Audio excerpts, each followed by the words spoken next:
এই শয়তান ছেলেটা বমে আগুন ধরিয়ে পিঁপড়েদের উপরে বম মেরে দেয়, যার কারণে পিঁপড়েদের রাজা অনেক রেগে যায়।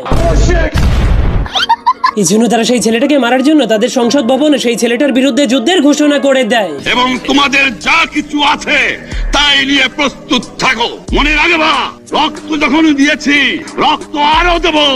এদেশের মানুষকে মুক্ত করে ছাড়বো ইনশাআল্লাহ। এরপর তারা তাদের সব সৈন্যদেরকে নিয়ে ছেলেটাকে আক্রমণ করার জন্য তার দিকে যেতে শুরু করে, কিন্তু তখন তারা দেখতে পায় শয়তান ছেলেটা তার ঘরের বাইরে পড়ে পড়ে ঘুমাচ্ছে। এই জন্য পিঁপড়াগুলো সেই সুযোগে তার বমগুলোকে চুরি করে তার বম দিয়ে তার উপরেই আক্রমণ করে দেয়। এই জন্য সে অনেক রেগে যায়। তোর মরণের চুলকানি উঠছে।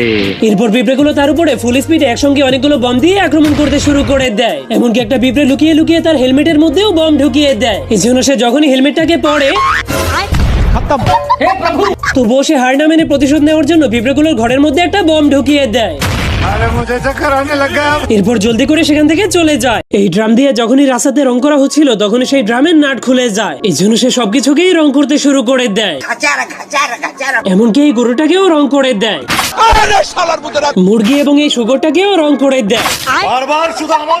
এরপর এই বিড়ালটাকেও রং করে দেয়, যাকে একটা কুকুর তাড়া করছিল। তখন হঠাৎ করে সেই ড্রামটা কুকুরটাকেও রং দিয়ে গোসল করিয়ে দেয়। কিন্তু সেই বিড়ালটার উপরে রং লাগার কারণে বিড়ালটাকে একটা দুর্গন্ধযুক্ত প্রাণীর মতো মনে হচ্ছিল। তখন সেখানে একটা আসল দুর্গন্ধযুক্ত প্রাণী এসে ডান্স করতে শুরু করে দেয়। এরপর সে একটা ব্যাংকে ডান্স দেখিয়ে বলে, यार मैं इतना सुंदर क्यों हूँ?